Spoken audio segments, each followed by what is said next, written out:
सखी सहेली।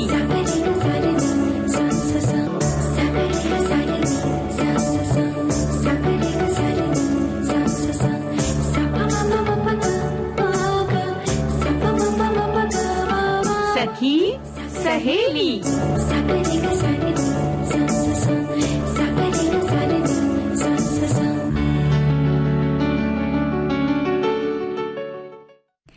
सभी सखियों सहेलियों को आकांक्षा और दीपा माहेश्वरी का नमस्कार। दीपा जी, जब हमारी सखी सहेली की ये जो संकेत धुन है, सिग्नेचर ट्यून जिसे हम कहते हैं, वो बजती है ना, तो एक अलग ही उत्साह आ जाता है। खासकर सखियां जो इंतजार करती रहती है कि बिल्कुल। और इस वक्त ऐसा लग रहा है ना कि बहुत सारी सखियां बैठी हुई हैं और एक परिवार है जो कहीं पे, कोई किसी शहर में, कोई किसी शहर में, कहीं पे, लेकिन है पूरा एक परिवार जो मिलजुल के कुछ तो रेडियो अच्छा सुन रहा है। हाँ। तो आज सखी सहेली में हम अपनी सखियों के लिए और उन श्रोताओं के लिए भी जो हमें सुन रहे हैं काफी कुछ लेकर आए हैं। कई मुद्दों पर हम बात करने वाले हैं, कई विषय हैं। जिंदगी से जुड़े कई अहम विषय होते हैं जिन्हें कभी कभी चर्चा में ले लेना चाहिए, चाहे वो नौकरी की बात हो, परिवार की बात हो, या किसी समस्या की बात हो। अब नौकरी बदलने का निर्णय, ये अपने आप में कितना महत्वपूर्ण होता है, हम इस पे भी थोड़ी सी चर्चा करेंगे। और आज गुरुवार है, सफल महिला का दिन है, तो आज सफल महिला में हम किन को लेने वाले, वो तो हम तभी बताएंगे, आगे बताएंगे। अभी से राज खोलना ठीक नहीं है। साथ ही हमारे रोजमर्रा की जिंदगी का, हमारी जिंदगी का एक अहम भाग बन गया है हमारा मोबाइल फोन, जिससे हम थोड़ी सी भी दूरी बर्दाश्त नहीं कर पाते, चाहे वो हो या टीवी हो। इन सब गैजेट से, स्क्रीन से थोड़ी थोड़ी दूरी हम कैसे बनाए रखें, इस पे भी हम थोड़ी सी चर्चा करेंगे। और भी बहुत सारी बातें होंगी, लेकिन आगे आगे सखियों को हम बताते चलेंगे। धीरे धीरे पिटारा खुलेगा, तो सखियां हमारे साथ बनी रहे। आगे क्या आने वाला है, कुछ महत्वपूर्ण भी आने वाला है। वो क्या रहेगा ये तो तभी पता चलेगा जब सखियां हमारे साथ सुनती रहेंगी सखी सहेली कार्यक्रम को। और जब कार्यक्रम की बात आती है तो इसमें हर तरह के रंग होते हैं। खुशी भी है, दुख भी है, थोड़ा सा संगीत भी है, थोड़ी चर्चा भी है। दुख की हम बात करें तो दुख तो जीवन का वो पहलू है जिसे हम नकार नहीं सकते। जहाँ सुख है तो वहाँ दुख भी होगा ही। और बड़े नहीं कहते हैं आकांक्षा की थोड़ा तो दुख बर्दाश्त करना सीखना चाहिए, सहन करना चाहिए, क्योंकि जब दुख आते हैं तभी हमारे पास जो जो चीजें हैं, चाहे वो चीज हो, चाहे रिश्ते हो, चाहे परिवार हो, उनका जो महत्व है हम तभी समझ पाते हैं। जी, अगर हम मीठा ही मीठा खाते रहेंगे तो हमें नमकीन या तीखेपन का एहसास कैसे होगा कि वो भी चीज कितनी जरूरी है हमारे जीवन में। कड़वे का एहसास कैसे होगा। अभी ये जो कोरोना महामारी का काल चल रहा है, इस दौरान हमने काफी कुछ चीजें सीखी हैं। हमें स्वास्थ्य का महत्व समझ में आया है जी, हमें अपनों का महत्व समझ में आया है, परिवार के साथ समय बिताना कितना जरूरी है ये भी हम समझ गए हैं। ये समझे और साथ में समझे कि सादा खान पान भी होना चाहिए, कितना जरूरी है, और कभी घर में भी बनाएं, और वो चीजें जो हम अक्सर बाहर ही खाया करते थे वो सब घर में बन सकता है, ये भी हमने देखा। एक तरह से कहें तो जो घर का खाना होता है उसका स्वाद कैसा होता है ये हम जान गए हैं, और स्वास्थ्य की दृष्टि से ये कितना जरूरी होता है, कितना महत्वपूर्ण होता है, इसका भी हमें पता चल गया है। खासकर कुछ चीजें हमने सीखी हैं, साफ सफाई रखना, और इस महामारी के दौरान जी जो सबसे जरूरी चीज है वो है सफाई, साथ ही सोशल डिस्टेंसिंग और मास्क। SMS की बात कर रहे हैं हम यहाँ पे, यानी सोशल डिस्टेंसिंग बनाए रखें। बाहर जरूर जाएं, लेकिन इसका ख्याल रखें कि आप जब बाहर जाएं तो 2 गज की दूरी जरूरी है। साथ ही जब भी बाहर जाएं तो मास्क पहन के ही जाएं, और अगर आपको कोई दिख भी जाता है जो बिना मास्क के बाहर घूम रहा है तो बेझिझक उसे टोकें कि भाई साहब या बहन जी प्लीज अपना मास्क पहन लीजिए, क्योंकि इससे आपको भी और मुझे भी खतरा है। और चूंकि हमारा परिवार तो हमारी जिम्मेदारी है जी, तो ख्याल हमें ही रखना है। बिल्कुल। और साथ ही सैनिटाइजेशन यानी सफाई, ये भी बेहद जरूरी है। और छोटे बच्चों को या बड़ों को भी, सभी को जरूरी है। हाथ धोना अभी भी जरूरी है, कहीं भी कोई भी बात की ढिलाई करनी नहीं है। हाँ, जब तक दवाई नहीं तब तक ढिलाई नहीं। बिल्कुल। और हमें भी ढिलाई नहीं करनी है। कार्यक्रम शुरू तो हो चुका है, हम काफ़ी बातचीत भी कर रहे हैं और आगे भी करेंगे, लेकिन गीत भी सुनना ज़रूरी है। तो चलिए पहले गीत सुनते हैं।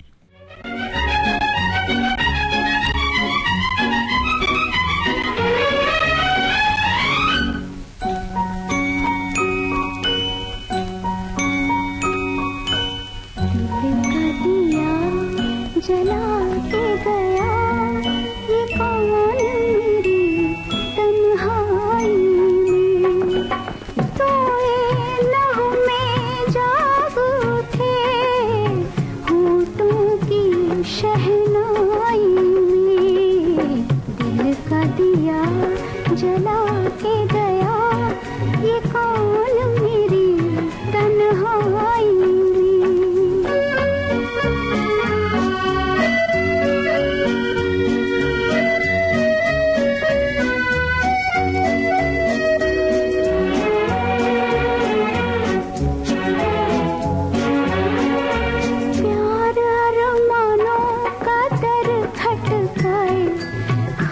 जागी आंखों से मिलने को आए, प्यार अरमानों का दर खटकाए, ख्वाब जागी आंखों से मिलने को आए, कितने साए डोल पड़े सोनी सी अंगनाई में, दिल का दिया जला के गया ये कौन मेरी तन्हाई में।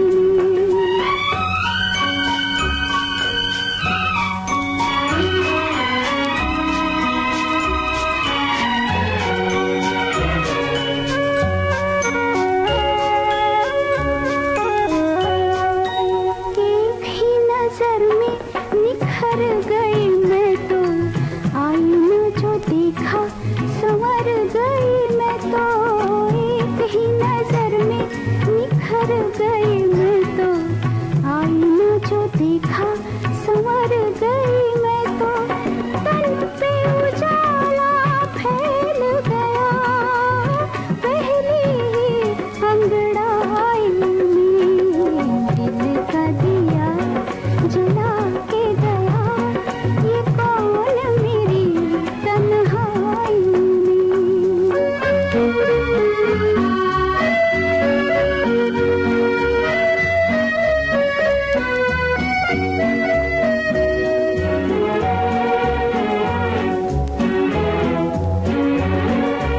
कांपते लबों को मैं खोल रही हूँ, बोल वही जैसे कि बोल रही हूँ, कांपते लबों को मैं खोल रही हूँ, बोल वही जैसे कि बोल रही हूँ, बोल जो डूबे से है कहीं इस दिल की गहराई में, दिल का दिया जला के गया ये कौन मेरी तन्हाई में।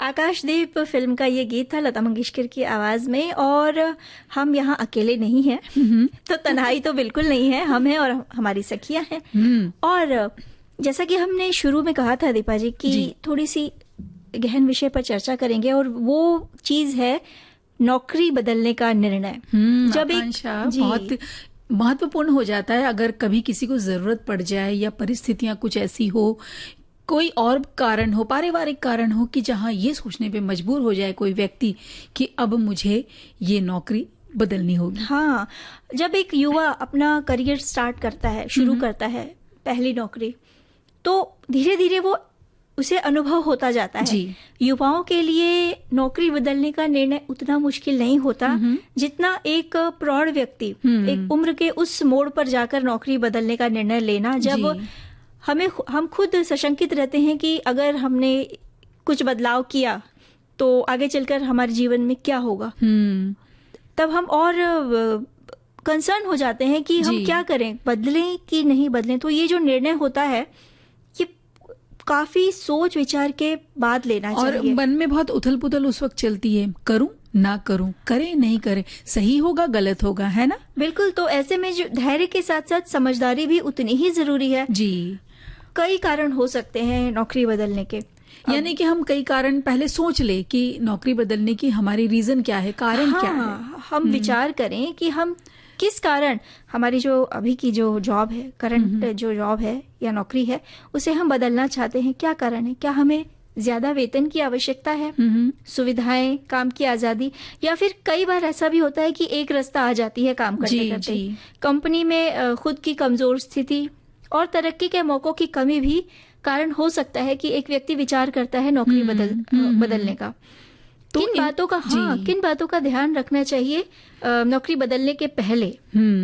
जैसे कि जब आपने ये सोच लिया है अब कि हमें नौकरी तो बदलना है जी, कि ये रीजन तो बहुत जरूरी है, निर्णय ले लिया, अब आप बिल्कुल ये बात तो है पक्की कि अब आप नई जगह अप्लाई करेंगे और जो HR वगैरह है वहां हम अप्लाई करते हैं, बताते हैं कि हमें नौकरी की जरूरत है जी। तो यहाँ पर अब जब आप नौकरी बदल रहे हैं तो सबसे पहले क्या क्या चीजें एक व्यक्ति को देखनी चाहिए। जैसे कारण आपने बता दी कि ये सब कारण देख लो। अब है कि नए नियोक्ता से वेतन पर खुलकर बात कर लें।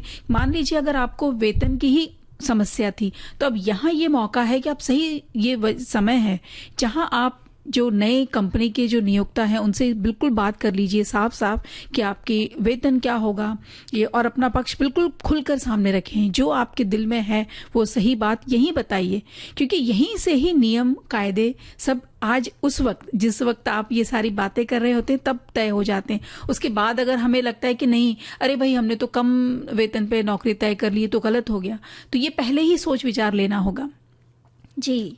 उसके बाद करियर काउंसलर्स जो कहते हैं इस विषय में, वो ये कहते हैं कि नई नौकरी जब आप बदल रहे हैं तो कम से कम 30% वेतन वृद्धि हो तो आप नौकरी बदलें तो ठीक है। और अगर दूसरे शहर में जाना हो तो ये प्रतिशत यानी ये वाला जो परसेंटेज है ये और बढ़ जाना चाहिए, क्योंकि आपको नए शहर में जाना है, नए सिरे से आपकी हर चीज की शुरुआत करनी है।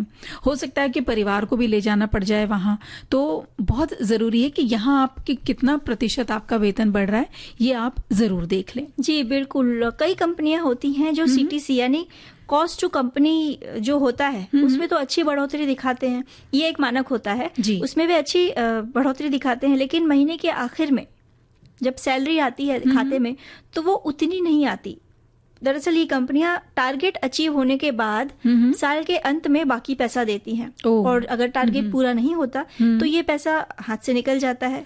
इसलिए कंपनी का जो CTC होता है वो आप जांच पर रख लें, वो कुछ इस तरह से तैयार हो कि ज्यादा से ज्यादा पैसा खाते में आ पाए जी। वेतन के अलावा अन्य सुविधाएं भी देख लेनी चाहिए, जैसे मेडिक्लेम पॉलिसीज हैं, कम दर में खाने की व्यवस्था, पार्किंग, जिम या फर्स्ट एड, मतलब मेडिकल की क्या व्यवस्था है। हर तरीके से आजकल हर कंपनी अपने एम्प्लॉयज का जो उसके अंतर्गत काम करते हैं उनका ख्याल रखती है जी। तो आप देखिए कि आपको वहाँ क्या सुविधाएं मिल रही हैं, आपकी जो अभी की कंपनी है उससे ज्यादा सुविधाएं मिल रही हैं या नहीं। जी, तो ये एक मतलब ये कुछ तो बातें हो गए स्टैंडर्ड, ये आप देख सकते हैं जिन पे कि बदलें या न बदलें। उसके अलावा कामकाज का माहौल भी जरूर देख लीजिए कि नए कंपनी के वर्क एनवायरनमेंट का जरूर पता लगा ले कि वहाँ का एनवायरनमेंट कैसा है, पॉजिटिव है और प्रोग्रेसिव है या नहीं वहाँ पर। और वहाँ काम कर रहे अगर आपके कोई दोस्त है वहाँ या कोई परिचित है तो उनसे जरूर पता लगा लीजिए कि कार्यशैली वहाँ की कैसी है।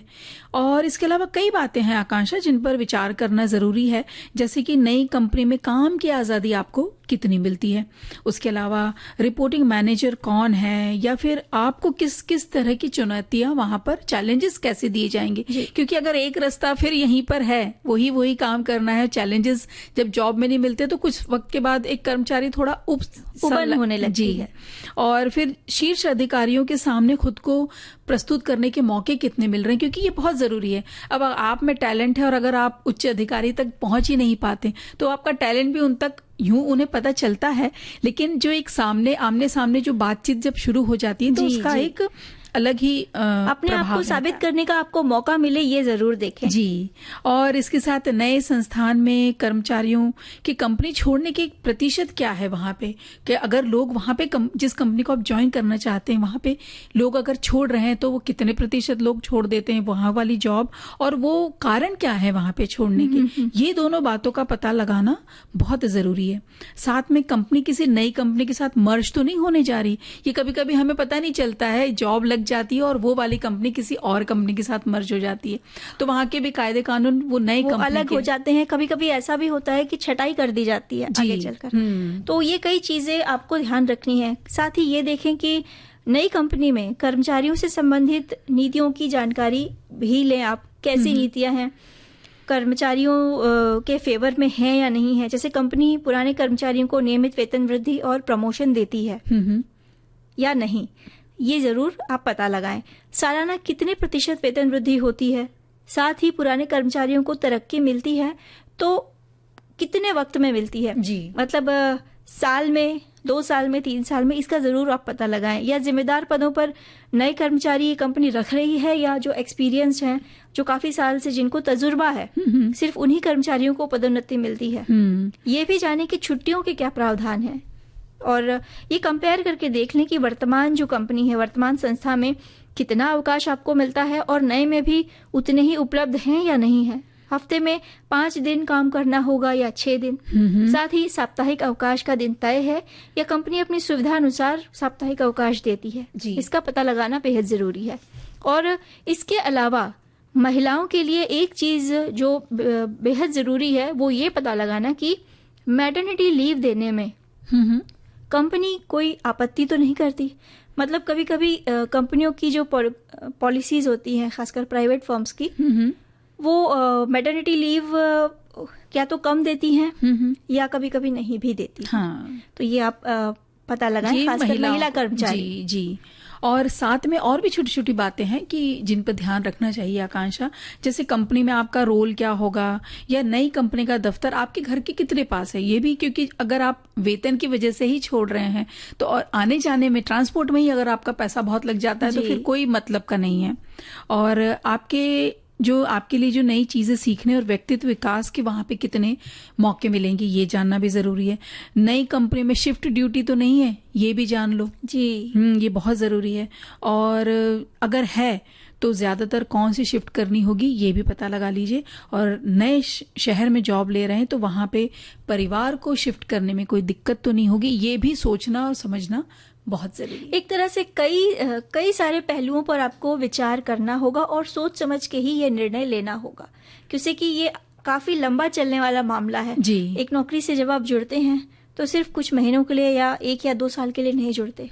वो आप उस नौकरी से, आप अपने काम से कई सालों तक जुड़े रहते हैं। जी देखिए आकांक्षा, जब तक शादी नहीं होती है ना तो बैचलर्स तो उनके लिए आसान हो जाता है कि अगर, जैसे आपने बोला कि युवावस्था में जब बिल्कुल नए नए आप कोई काम करना शुरू करते हैं तो आपने देखा होगा कई बार प्रमोशन के लिए या वेतन वृद्धि की ही बात होती है, या कहीं पे आपको प्रोफाइल बहुत अच्छा मिल जाता है, अच्छा पद मिल जाता है, तो युवा वर्ग तो बहुत जल्दी चेंज कर लेता है जो अपने नौकरी में। लेकिन ये जो प्रौढ़ावस्था में इन सब बातों का ध्यान रखना बहुत जरूरी है। और अब एक बात का ध्यान रखना हमें भी बहुत जरूरी है कि हम बड़ी देर से हम बातें किए जा रहे हैं। सखियों को गीत भी सुनाए। चलिए।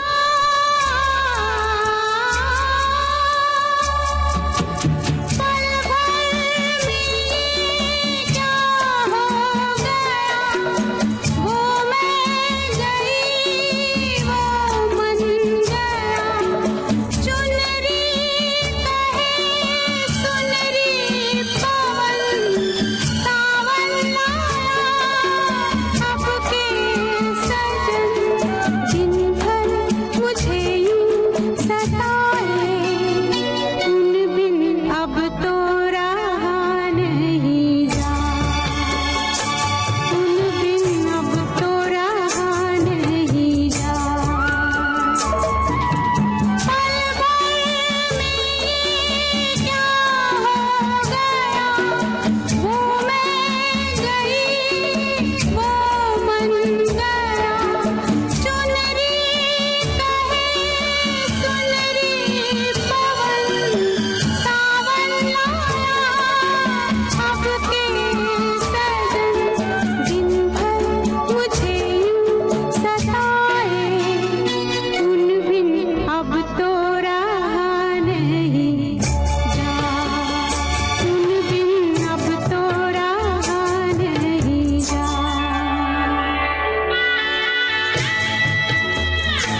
आज है 5 नवंबर और आज है मराठी रंगभूमि दिवस। मतलब कि मराठी रंगभूमि दिवस के रूप में ये दिन हम मनाते हैं जी। आकांक्षा। और साल 1843 में 5 नवंबर को विष्णु भावे ने सांगली में सीता स्वयंवर नाटक का मंचन किया था और मराठी रंगमंच की नींव भी इसी दिन रखी थी। और एक साक्षात्कार हम सखियों आप सबके लिए लेकर आए हैं। जाने माने रंगमंच कर्मी लुबना सलीम से हमने बातचीत की, तो आइए सुनते हैं उनसे की हुई बातचीत। श्रोताओं, भारतीय रंगमंच का इतिहास समृद्ध है। हर प्रांत की नाट्य विधा का अपना एक अलग इतिहास है, चाहे वो महाराष्ट्र की हो, बंगाल की हो, दक्षिण भारत की हो या उत्तर भारत की। सबकी अपनी अपनी एक विशेषता है। आपको बता दें कि आज 5 नवंबर को मराठी रंगभूमि दिन के रूप में मनाया जाता है। और आज हमारे साथ हैं लुबना सलीम, जो भारतीय रंगमंच, टेलीविजन और फिल्मों में काफी सक्रिय हैं, जिनसे हमने थिएटर के विषय में काफी सारी बातें की।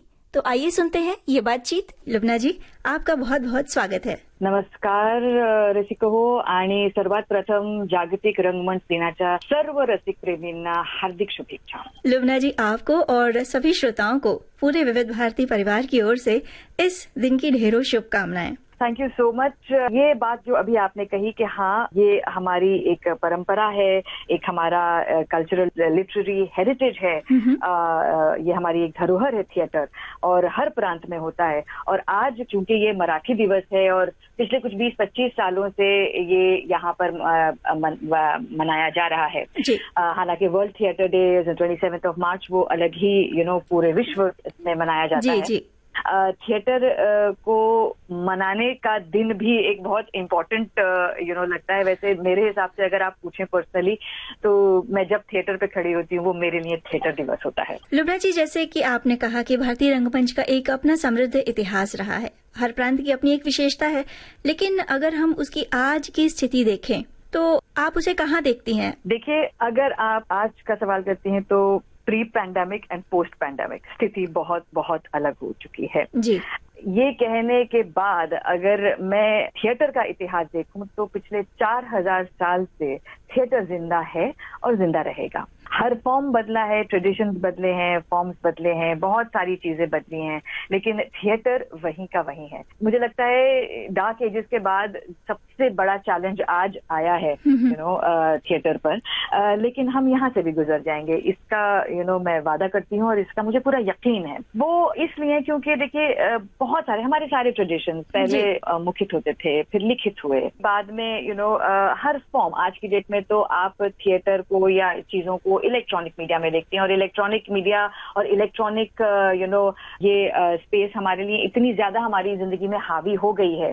उसमें थिएटर के सर्वाइवल की जब बात आती है तो I think it's the most challenging thing that we have ever faced with that एक मोबाइल फोन हमारे हाथ में रहकर हम 15 मिनट के अंदर जो पूरी जिंदगी पूरी दुनिया देख लेते हैं वो डेफिनेटली थिएटर के साथ में होना जरा सा वो एक चैलेंजिंग है, इसलिए कि थिएटर एक लाइव परफॉर्मेंस है। मतलब वो शाम में वो जो 3 घंटे जीते हैं हम, शुरू होता है, जिंदा होता है, उरूज पे आता है और मर जाता है। तो वो एक एहसास है, वो सिर्फ एक जब तक के श्रोता जो है हमारे, जब तक के हमारे थिएटर एंथुजियास्ट में वो थिएटर के अंदर जाके उसका वो एहसास नहीं करेंगे, तब तक हमारे लिए वो एक चैलेंज रहेगा। This is what I feel. लेकिन हम जैसे एज द फीनिक्स राइज हम इससे भी कर गुजरेंगे। हम बहुत पॉजिटिव लोग हैं।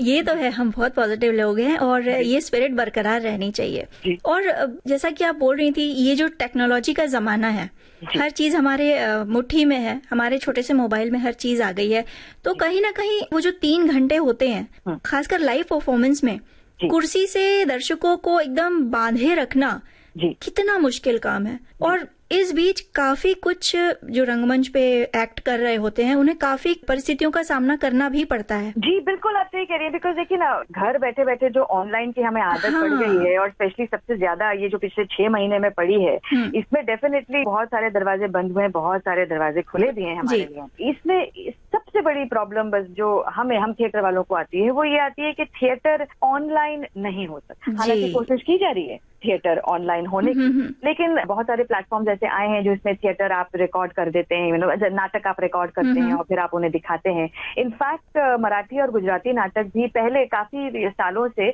उनके पहले मुझे याद है वो कैसेट्स बिका करते थे नाटकों के, जब वो परफॉर्म हो चुके होते थे तो उनको as it is stage performance को रिकॉर्ड करके और उन्हें बेचा जाता था एंड बाकायदा उसका एक प्रॉपर बिजनेस मॉड्यूल था। लेकिन हैविंग सेड दैट, थिएटर फिर वो मेरे लिए पर्सनली वो फिर थिएटर कहाँ रहा? वो तो वही हुआ जैसे मैंने एक OTT प्लेटफॉर्म पर कोई एक वेब सीरीज देख ली, मेरे लिए वही हुआ। क्योंकि अगर ऑडियंस नहीं है, ऑडियंस का सहारा नहीं है तो थिएटर नहीं है। वो एक लाइव जो एक गिव एंड टेक होता है कि जब वो ताली बजती है या फिर एक आह की आवाज आती है या एक इरिटेशन की बात होती है, तो वो सारी चीजें हैं, वो जो एक एहसास है, जो एक गिव एंड टेक है जो लाइव परफॉर्मेंस में होता है। एंड माइंड यू, ऑडियंस कभी झूठ नहीं बोलती है। ऑडियंस की ताली की गूंज से या उसकी हंसी से या उसके किसी एक रिएक्शन से आपको फौरन पता चल जाता है कि आप बतौर एक्टर कितना ऑडियंस से कनेक्ट हो पा रहे हैं या नहीं हो पा रहे हैं। बिल्कुल बिल्कुल वो जो एहसास है वो आई डोंट थिंक कभी मिटना चाहिए, और वो थिएटर से हमें लाइव जाकर सबके सामने परफॉर्म करने से ही मिलेगा। लुब्ना जी, ये जो बात आपने कही, जो टेक्नोलॉजी हमारे हाथ में आ गई है, हर चीज हमारे मोबाइल पे अवेलेबल है, और आज का जो युवा है, खासकर मैं युवाओं की बात करूंगी, जिसे हर चीज इंस्टेंट चाहिए, और ऐसे में जब हम लाइव परफॉर्मेंस की बात करते हैं, नाटकों की बात करते हैं, तो कहीं ना कहीं ये उसकी जो मनस्थिति है आज के युवाओं की, वो नहीं चाहते कि हम जाके लाइव देखें, या जब हम ऑन ऑफ करके देख सकते हैं, उसे टुकड़े टुकड़े में देख सकते हैं, तो हम क्यों एट अ स्ट्रेच 3 घंटा जाकर थिएटर में बैठें। हालांकि अभी भी ऐसे कई युवा हैं जो ये करते हैं, जाके लाइव परफॉर्मेंस देखना पसंद करते हैं, लेकिन फिर भी जो ये स्थिति है, ऐसे में हम युवाओं को किस तरह बांध सकते हैं रंगमंच से, किस तरह उन्हें आकर्षित कर सकते हैं? आप बिल्कुल सही कह रही हैं। आज का युवा जिसका अटेंशन स्पैन बिल्कुल एक छोटे से कैप्सूल में हो गया है कि आई लाइक इट और I don't like it, I am for it और आई एम अगेंस्ट इट, ये वाली स्थिति आज की डेट में डेफिनेटली है। लेकिन ये तो हमेशा से थी। थिएटर के लिए बड़ा चैलेंज हमेशा से ये रहा है कि हम ऑडियंस को कैसे अट्रैक्ट करें जी, एंड आज तक तो हम सक्षम हुए हैं। तो ये जो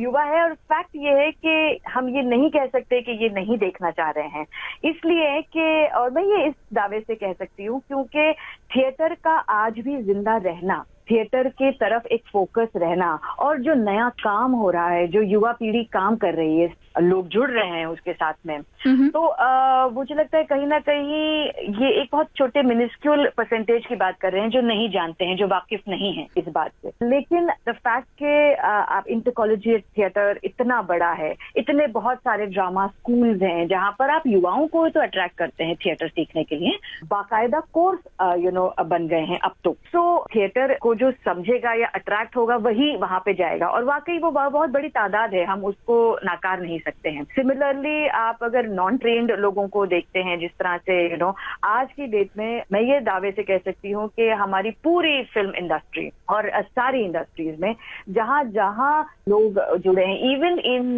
बिगर industries which don't have anything to do with theatre और फिल्म, वहां पर भी एक आपको एंथुजियास्ट निकल आएगा कहीं ना कहीं कि उसने नाटक देखा है या वो प्रभावित हुआ है कभी किसी नाटक से, और वो हमेशा कोशिश करता है कि वापस आकर दोबारा वो थिएटर की तरफ अपना कंट्रीब्यूशन दे। तो युवा पीढ़ी डेफिनेटली हमारे साथ है, और अगर युवा न हो तो शायद हम आगे न बढ़ पाए। जिस तरह का नया काम हो रहा है, जिस तरह की नई बातें, नई चीजें, नए मसलों को लेकर मंच पर दर्शाया जा रहा है, I think there is a lot of hope and there is a lot of future. और डेफिनेटली आप किसी भी प्लेटफॉर्म पे जाते हैं, आप OTT पे जा रहे हैं, आप एड कर रहे हैं, आप सीरियल कर रहे हैं, आप फिल्में कर रहे हैं, मतलब बाकायदा ये लिखा जाता है कि अगर थिएटर किए हुए हो तो ज्यादा अच्छा। तो वो अगर एक डिग्री है आपके लिए कि आप थिएटर कर चुके हैं, आप मंच पे रह चुके हैं, तो वो डेफिनेटली बता रही है कहीं ना कहीं कि यस यू आर रेडी। वो भी अगर एक रेडीनेस के लिए लोग थिएटर से जुड़ रहे हैं तो बहुत बड़ी बात है मेरे लिए, क्योंकि at the end of the day वो परफॉर्म तो कर रहे हैं यहाँ पे। ये सैड बात है कि थिएटर उनकी रोजी रोटी नहीं बन सकता। ये बहुत सैड बात है कि उनको आगे जाना ही पड़ता है। थिएटर आपका पैशन रह सकता है, आर्ट्स आपका पैशन रह सकता है, आप पैशन की तरह उसे परस्यू कर सकते हैं, लेकिन उसमें करियर बनाना जरा मुश्किल है। हिंदी थिएटर की मैं बात कर रही हूँ, लेकिन आप मराठी और गुजराती थिएटर को देखें या बंगाली थिएटर को देखें तो, या यात्रा देखें या साउथ इंडिया के में जाकर देखें, तो थिएटर इज अ लाइवलीहुड। लोग थिएटर से कमाते हैं, उनके घर चलते हैं, बिकॉज वो एक बिल्कुल स्मॉल स्केल इंडस्ट्री की तरह वो डेवलप हो चुका था तब। सैडली हिंदी थिएटर के साथ में वो नहीं हुआ, लेकिन आज भी युवा अगर जुड़ रहे हैं, हालांकि वो सिर्फ अगर स्टेज पर ही सिर्फ बतौर एक्टर ही ना हो, वो लाइट दादा से लेकर वो कॉस्ट्यूम डिपार्टमेंट में हो या मेकअप हो या आर्ट डायरेक्टर हो, ये सारे ही लोग जुड़े हैं। ये यंगस्टर्स ही हैं जो हमें विश्वास दिलाते हैं कि थिएटर अगर इतने हजारों साल से जिंदा है तो आगे भी जिंदा रहेगा। इसी हवाले से अगर आज के युवाओं के जो रोल मॉडल्स होते हैं, जैसे हमारे एक्टर्स हैं, जिस तरह के बहुत सारे लोग हैं, अगर आप उनकी लाइफ हिस्ट्रीज पढ़ें तो कहीं ना कहीं वो भी थिएटर से जुड़े हुए हैं। जी, ये शुरुआत उनकी थिएटर से ही हुई है। एग्जैक्टली, और यहीं से आगे बढ़ता है। देखिए, थिएटर आपको कभी भी महदूद नहीं करके रखता है, बंद करके नहीं रखता है, और आपको उड़ान के लिए वो मौका देता है। ये बात, ये फैक्ट कि सारे एक्टर जाकर वापस आते हैं थिएटर के लिए, मतलब आज की डेट में नसीर भाई तो करते ही हैं, परेश रावल हैं, आप जिनको देख लें, लिलित हैं, मतलब जिनको देख लें, वो थिएटर अगर उसके के लिए वापस आ रहे हैं, तो यही हमारे लिए बतौर actor is a big thing to say कि थिएटर विल सर्वाइव। थिएटर के एक्टर्स की जरूरत आज की डेट में ओटीटी प्लेटफॉर्म पर या एडवर्टाइजिंग में, इसमें उसमें इतनी इस कदर शदीद जरूरत है, तो मुझे लगता है वहां हम जीत कर आते हैं एज पीपल फ्रॉम थिएटर। हमारी बुनियाद चूंकि पुख्ता होती है, मजबूत होती है, तो हमारे लिए बहुत सारी चीजें आसान हो जाती हैं। एंड यही एक बहुत प्रोत्साहित करने वाली बात है हमारे युवाओं के लिए कि yes, come and be with theatre. अगर आप परफॉर्म नहीं करते हैं तो एज एन ऑडियंस आइए, क्योंकि एज एन ऑडियंस हमें आपकी ज्यादा जरूरत है। एक अभिनेता के तौर पे अगर आपको अपना ओवरऑल डेवलपमेंट करना है, मतलब अपने व्यक्तित्व को निखारना है, तो रंगमंच ही एक ऐसी जगह है जहां आपको हर चीज एक्सपेरिमेंट करने के लिए मिलेगी। बिल्कुल। मंच पर काम करते हुए कई वाकये हो जाते हैं। कभी आपके साथ हुआ है कि आप कोई डायलॉग भूल गई हो, या कभी कभी ऐसा भी होता है ना कि सामने जो ऑडियंस बैठी है वो आपको उतना कोऑपरेट नहीं कर रही है या सपोर्ट नहीं कर रही है, चाहे वो आपका कैरेक्टर हो, चाहे वो एक्टर खुद हो, तो कैसे निपटती हैं इस परिस्थिति से? ये चीजें हो सकती हैं, हर किसी के साथ हो जाती हैं, कोई बड़ी बात नहीं है, लेकिन यहीं पर आपका सारा चैलेंज है, यहीं पर आपका सारा जो एक्सपीरियंस है वो काम आता है। तो एक बहुत अच्छा एक्टर होगा तो कभी एहसास ही नहीं होने देगा ऑडियंस को कि वो भूल गया लाइन, वो तो सिर्फ जो सामने वाला एक्टर है उसको पता चलेगा। एक लाइनें या क्यूज में कभी कभी ऊपर नीचे हो जाती हैं बातें, या अक्सर ऐसा होता है। You have to be alert. अगर आप अलर्ट ना हो तो ये बातें ऑडियंस तक जानी नहीं चाहिए। मुझे लगता है कि सबसे बड़ी दुख की बात ये होगी फॉर एन एक्टर कि वो आपके जो ग्लिचेस हैं, यानी ग्लिचेस ही आप कहेंगे, कि वो आपकी ऑडियंस को पता चल जाएं। It's not right. एंड दूसरी है कि ऑडियंस का रिएक्शन। देखिए, ऑडियंस का रिएक्शन हमारे लिए सब कुछ है, इसलिए कि जैसे मैंने आपसे कहा कि वो रंगमंच 3 घंटे के लिए वहीं पे शुरू होता है, वहीं पे खत्म होता है। वो एक लाइव इंटरेक्शन जो है, वो जो जुड़ाव बन जाता है आपका ऑडियंस के साथ में, वो अगर आपको और वही एक एनर्जी है आपकी और आपकी ऑडियंस के बीच चल रही होती है। उस पर्टिकुलर थिएटर के अंदर 300 लोगों का हो या 600 लोगों का हो, वो उसके अंदर जो एक एनर्जी बनी हुई है वही घूम फिर के रोल कर रही होती है। तो it's always a give and take. Actor को इतना शार्प रहना पड़ता है कि वो ये फौरन समझ जाए कि नाटक झोल खा रहा है या ढीला हो रहा है या ऑडियंस कनेक्ट नहीं हो रही है, और जिस वक्त उसको ये समझ में आ जाए उसको उसकी रेमेडी करना जरूरी है। ये टेक्निकल पॉइंट्स हैं, ये बहुत सारे लोगों के साथ में होता है और हमारी ट्रेनिंग का भी एक हिस्सा होता है ये। लेकिन आप ऑडियंस को टेकन फॉर ग्रांटेड नहीं कर सकते हैं। वो लाइन लगा के ऑनलाइन या जैसे भी अपने टिकट खरीद के अंदर आई है, अपनी सीट ढूंढी है, बैठी है 1-3 घंटे एंजॉय करने के लिए, तो आप उसको धोखा नहीं दे सकते हैं। As an actor you are responsible for your stage. Lubna ji, आपने थोड़ी देर पहले कहा था कि थिएटर से काफी लोगों की जीविका चलती है, उनके घर चलते हैं।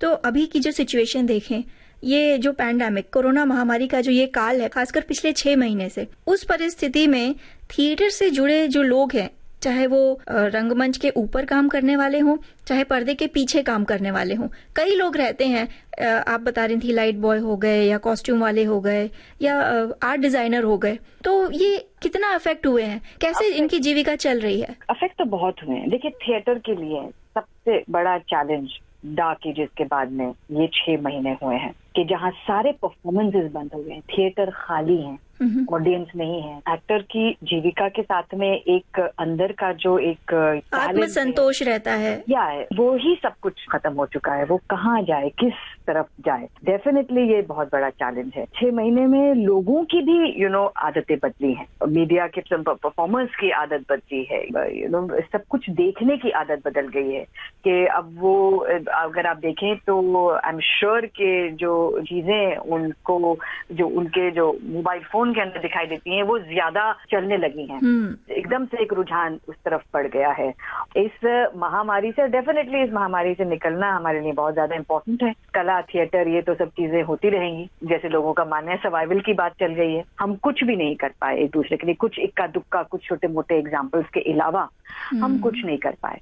अब एक्टर का क्या है? एक्टर का देखिए, वो थिएटर में नहीं है, वो बैठकर अपने लाइव ऑडियंस के साथ रिएक्ट कर रहा, मतलब लाइव इंटरव्यूज दे रहा है, या जैसे आपने देखा होगा कि वी आर गोइंग लाइव और इंस्टा चल रहा है, या फेसबुक लाइव चल रहे हैं, और इस तरह की चीजें हो रही हैं। जो बातें कर सकते हैं या जिनके पास ये एक्सेस है, वो लोग कर रहे हैं, इंतजार कर रहे हैं मौके का कि जब चीजें खुलेंगी, होंगी। लेकिन सपोर्ट, एक पुख्ता सपोर्ट, एक मुकम्मल सपोर्ट, एक ऐसा सपोर्ट कि वो जो लाइट दादा ऊपर चढ़ता है तराफे पर, जो हम जिसकी बात कर रहे थे कि मराठी थिएटर, गुजराती थिएटर, आज तो मतलब हिंदी थिएटर, सारे थिएटर जो बंद हैं, वो जिनकी जीविका उस पर चलती थी कि वो महीने के एंड में पैसा लेके जाते थे, सारे थिएटर्स में जो अशर जो आपको टिकट आपकी सीट बताता है वो, या फिर आपके आर्ट डायरेक्टर जो बैठे हुए हैं, इस कॉस्ट्यूम वाला, वो जो सिलाई करता है, मेकअप दादा, इनका तो कोई भी ऐसा एलाइड कोई सोर्स ऑफ इनकम तो है नहीं। सारा सोर्स ऑफ इनकम तो उनका यही था। और वो जब बैठे हैं, जिनके पास कोई फ्यूचर नहीं हुआ है, कभी किसी ने सोचा भी नहीं था ख्वाब में कि इस तरह का कुछ होगा, तो उनके साथ बड़ा मुश्किल है। आप यकीन मानिए, इतना मुश्किल हो गया है और इतना दुख होता है कि हमने जिस तरह से हम जितनी भी कोशिश कर सकते थे एक दूसरे के साथियों को मदद की, हम लोगों ने कर रहे हैं, लेकिन एक हद तक ही कर पाएंगे सब लोग। तो सैड, हालांकि हम सपोर्ट कर रहे हैं। अब मैं अभी एक एक सीरीज कर रही जिसमें अतुल कुलकर्णी हमारे साथ में काम कर रहे हैं। अतुल कुलकर्णी बहुत दिग्गज नाम है, गीतांजलि कुलकर्णी, तो बहुत प्यारे दोस्त हैं। आपको पता है, एक दिन अतुल ने कहा गीतांजलि ने एक बहुत बड़ा, इतना बड़ा थैले में भाकरवड़ी और चिवड़ा और वो छोटी छोटी वो कुछ मेथी वड़ी और ये सब चीजें छोटे छोटे पैकेट में, उसने कहा ये सबको बांट दो। तो ये क्या हुआ? तो उसको पता चला कि गीतांजलि के ग्रुप में, ये मराठी थिएटर ग्रुप की बात बता रही हूँ, गीतांजलि के ग्रुप में एक वो सिलाई करने वाले दादा हैं जो कॉस्ट्यूम करते हैं। वो घर बैठे थे इतने महीनों से और कुछ तो करना था उन्हें, तो उन्होंने ये बिजनेस शुरू कर दिया। तो जितने भी एक्टर्स हैं, जितने भी लोग सक्षम हैं जो कर सकते हैं उनको सपोर्ट, तो सारे ही उनसे खरीद के और बांट रहे हैं लोगों को। अच्छा, इज्जत से कमाना, बिल्कुल बैठ कर अपनी इज्जत के साथ में कमाना, और हर किसी को, और मैं कह रही हूँ ये सिर्फ इसी पेंडेमिक में और सिर्फ थिएटर वालों के साथ में नहीं हुआ है, ये हर किसी के साथ हुआ है। हर किसी की एक कहानी आपको जरूर मिलेगी कि उसने किस तरह से ये सर्वाइव किया है पेंडेमिक जी। लेकिन इस बात को मद्देनजर रखते हुए जो एक उम्मीद थी, वो अभी भी बंधी हुई है। कभी ना कभी तो थिएटर खुलेगा। ये जो परिस्थिति है, इससे हम सभी धीरे धीरे उबर रहे हैं और कोशिश कर रहे हैं कि आगे चलकर अच्छा ही हो। हम भी ये आशा करते हैं कि आगे चलकर कुछ न कुछ पॉजिटिव नोट आएगा और ये जो थिएटर खाली पड़े हैं वो फिर से भरेंगे, फिर से थिएटर में बाहर आएगी।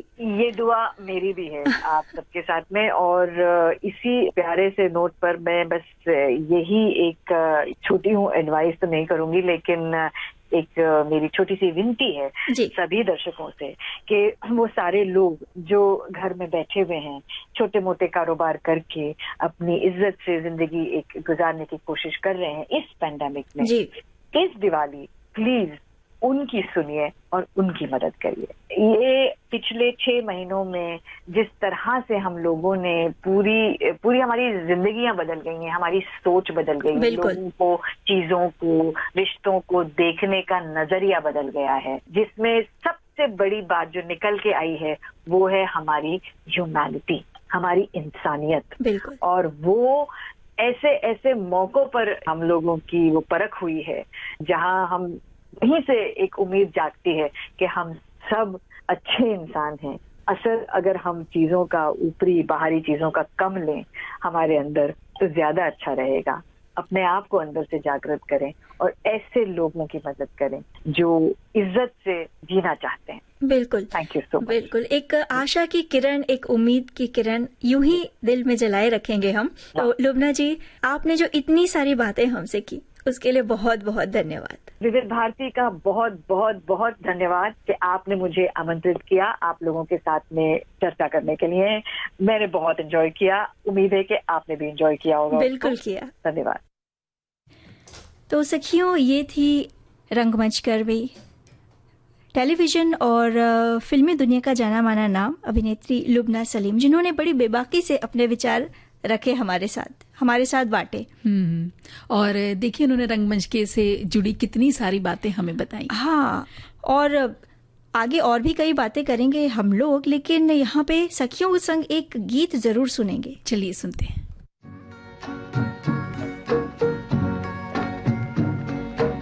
दिल में किसी के प्यार का जलता हुआ दिया, दुनिया की आंधियों से भला ये बुझेगा क्या।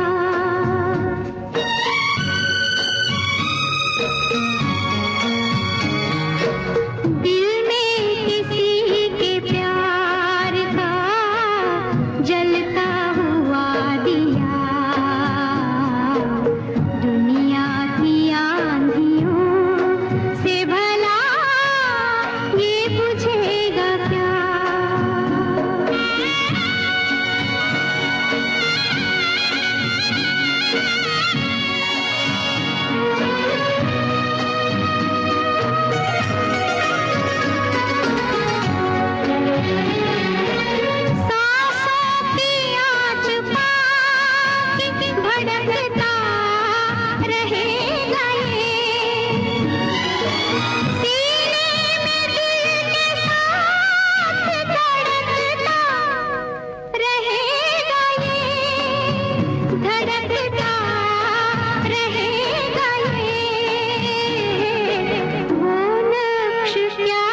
आकांक्षा, आज है गुरुवार और हम करते हैं सफल महिला की बातचीत। जी। तो उनका नाम भी हम बताएंगे। देखो ना, हमारे देश में ऐसा कोई क्षेत्र नहीं है जहां महिलाओं का वर्चस्व ना हो। आज महिलाएं लड़ाकू विमान उड़ाकर देश का नाम रोशन कर रही हैं, लेकिन ऐसा नहीं है। वर्तमान में भारतीय महिलाएं ऐसे कारनामे कर रही हैं। आज से 80 साल पहले 1936 में एक भारतीय महिला ने हवाई जहाज उड़ाया था। उनका नाम था सरला ठकराल और उन्होंने ये कारनामा, तुम्हें पता है, साड़ी पहनकर कर दिखाया था। आश्चर्य की बात है, और आपको जानकर और आश्चर्य होगा कि सन 1936 में जब देश आजाद भी नहीं था, तब एक महिला ने इतना साहसिक कार्य करके भारत की पहली महिला पायलट बनने का श्रेय प्राप्त किया था। साल 1914 में जन्मी सरला ठकराल ने परंपराओं को तोड़ते हुए एयरक्राफ्ट उड़ाया था। उन्होंने उस समय के 2 सीटों वाले सबसे एडवांस हवाई जहाज, जिसे जिप्सी मॉथ कहा जाता था, उसे अकेले ही उड़ाया।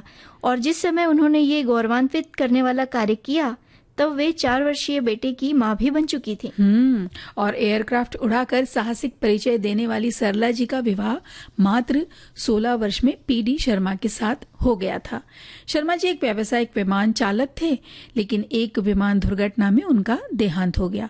उनके देहांत के बाद सरला जी ने कमर्शियल पायलट बनने का सपना छोड़ दिया था। जब वे पायलट बनी थी, तब 1000 घंटे विमान उड़ाकर A ग्रेड लाइसेंस प्राप्त किया था। वे ज्यादातर कराची और लाहौर के बीच उड़ान भरा करती थी। पति के देहांत के बाद वे दिल्ली लौट आईं और मेयो स्कूल ऑफ आर्ट्स में दाखिला लेकर उन्होंने पेंटिंग सीखी, साथ ही साथ फाइन आर्ट्स में डिप्लोमा भी किया। वे कपड़े और गहने भी डिजाइन करने लगी। सन 1948 में पीपी ठकराल से विवाह कर उन्होंने नई शुरुआत की। करीब 20 साल तक अपने डिजाइन की हुई चीजें वे अलग अलग कुटीर उद्योगों को देती रहीं और साल 2008 में 15 मार्च के दिन उनका निधन हो गया। और देखिए ना कि एक ऐसे समय में उन्होंने विमान उड़ाया जब सोच भी नहीं सकता था आकांक्षा कोई कि महिलाएं ये भी काम कर सकती हैं। महिलाएं चाहे तो सब कुछ कर सकती हैं। फिलहाल हमें करना है क्या? एक गीत सुनना है।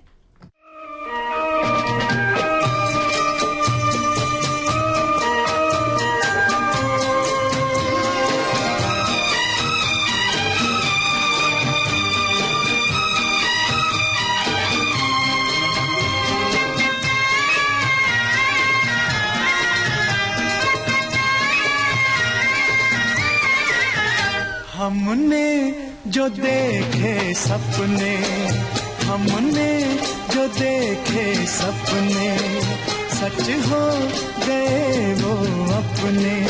ओ मेरे साजना, दिन आ गए हैं प्यार के, मेरे साजना, दिन आ गए करार के।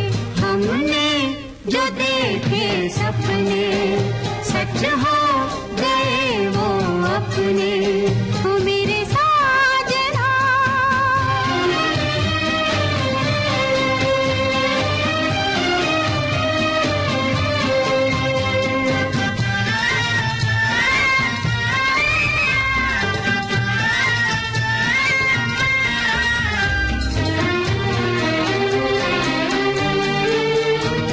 ऐसे ही सदा सज धज के मेरी आँखों में रहो जमा तुम।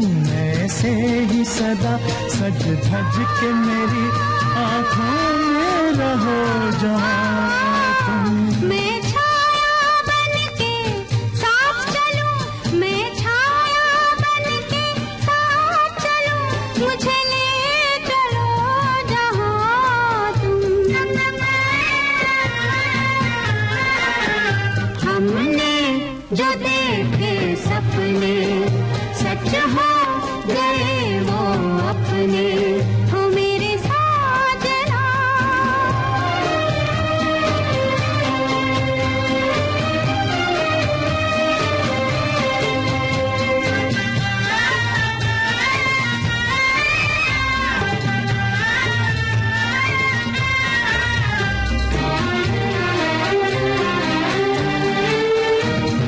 जन्म जन्म के साथी हैं, पूजा है प्रीत हमारी। हम जन्म जन्म के साथी हैं, पूजा है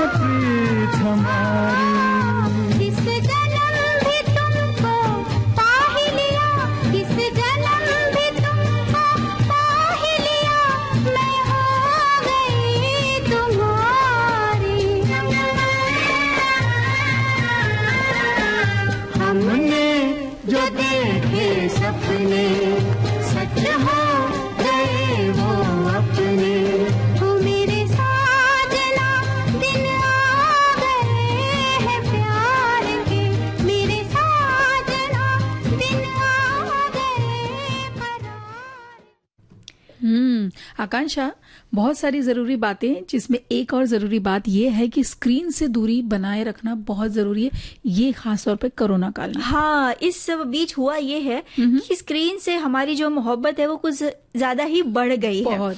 मतलब हमें चैन नहीं आता जब तक हम टीवी ना देख लें, जब तक हम मोबाइल ना चेक कर लें या लैपटॉप पे ही कुछ घंटे ना गुजार लें। सही बात है, मतलब कि इसका इस्तेमाल बहुत बढ़ता चला लेकिन गया। जरूरी भी तो है ना, जरूरत के हिसाब से हम चल रहे हैं। हालांकि वो कहीं कहीं हमें नुकसान पहुंचा रहा है। अगर हम वर्क फ्रॉम होम कर रहे हैं तो हमें स्क्रीन के सामने बैठना ही है, या बच्चे अगर ऑनलाइन स्टडीज कर रहे हैं, पढ़ाई कर रहे हैं, तो उन्हें भी स्क्रीन के सामने बैठना ही है। हाँ, लेकिन इसका जो दुष्प्रभाव है वो कम किया जा सकता है। देखिए, ये सब अनिवार्य तो हो गए हैं, लेकिन इसकी आदत ना लग जाए, विशेषकर बच्चों पे इसकी आदत ना लगे, ये देखना बहुत जरूरी है। और इसके लिए जरूरी है कि काम के बाद कंप्यूटर को बंद कर दें, मोबाइल पे फिर अब आप उसके बाद व्यस्त ना रहें। और बच्चों की भी पढ़ाई के बाद इनके सामने से हटने के लिए कहना बहुत जरूरी है, आकांक्षा, कि क्योंकि उन्हें किन्हीं प्रकार के रचनात्मक कामों से जोड़ लें और उसको थोड़ा मोटिवेट करें कुछ और खेलने के लिए, कुछ खिलाएं, कुछ वर्जिश कराएं, या रसोई में जुड़ने के लिए बोले। हाँ, अपने साथ साथ थोड़ा बहुत छोटा मोटा काम करवाएं बच्चों को, धीरे धीरे उन्हें भी आदत लगेगी। साथ ही एक चीज ये भी कर सकते हैं आप कि जो कंप्यूटर का पासवर्ड है या मोबाइल का पासवर्ड है, आप बच्चों को ना पता कर आप खुद खोलें। साथ ही मोबाइल और कंप्यूटर में मौजूद गेम और सोशल मीडिया के जो कम जरूरत वाले ऐप्स हैं उन्हें हटा दें, क्योंकि अगर बड़े खुद व्यस्त रहेंगे तो बच्चों को हम किस तरह मना करेंगे। ये बात तो बिल्कुल सही करी। और बच्चे स्क्रीन पर क्या देख रहे हैं या क्या क्या वो उस पे किन चीजों में वो बिजी हैं, जरा इस बात पे जरूर रख ले। उन्हें ऐसे स्थान पर बिठाएं जहां से आप उन पर बिल्कुल नजर रख सकते हो। और इसके अलावा कुछ बचे समय में उनके उम्र के हिसाब से उन्हें घर के कामों में उनकी मदद लें, उनके कामों की तारीफ करें, जिससे जो बच्चा है अपनी जिम्मेदारियां भी समझेगा। ये तो हो गई बच्चों की बातें, लेकिन जब बड़े भी दिन भर स्क्रीन पर लगे रहते हैं तो उनके लिए भी कुछ टिप्स ये हैं कि लगातार काम करने के बजाय आप आधे आधे एक घंटे पर 10-15 मिनट का ब्रेक लें, अपनी आंखों को थोड़ा आराम दें। अगर स्क्रीन के सामने से हट नहीं सकते तो कम से कम अपने कुर्सी पर या जहां आप बैठकर काम कर रहे हैं वहीं अपनी आंखों को थोड़ी देर के लिए बंद करके रख लें, या ठंडे पानी की पट्टियां भी आंखों पर रख सकते हैं। बिल्कुल जरूरी है। और या फिर बैठे बैठे थोड़ा सा हाथ पैरों को स्ट्रेच कर ले, ये बहुत जरूरी है। अगर आप किसी खिड़की के पास बैठते हैं तो थोड़ी नजर थोड़ा सा वहां इधर उधर भी नजर दौड़ाते रहें, या थोड़ा दूर की तरफ देखें।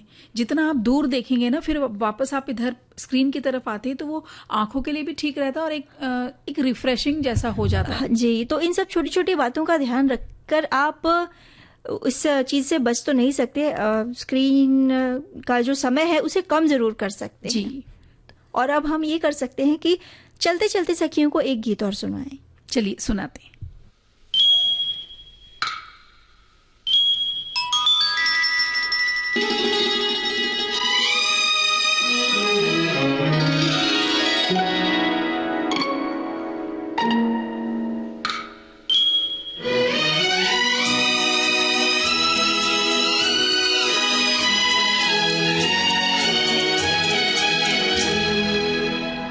जरा सी आहट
सखी सहेली कार्यक्रम का समय हो गया है समाप्त। तो अब हमें करना ये है कि सखियों से विदा लेना है। तो सभी सखियों को आकांक्षा सिंह और दीपा माहेश्वरी का नमस्कार।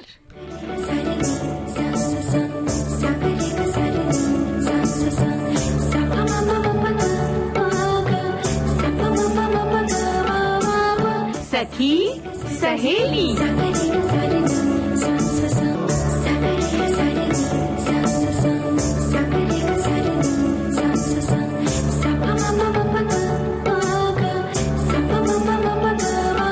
सखी सहेली।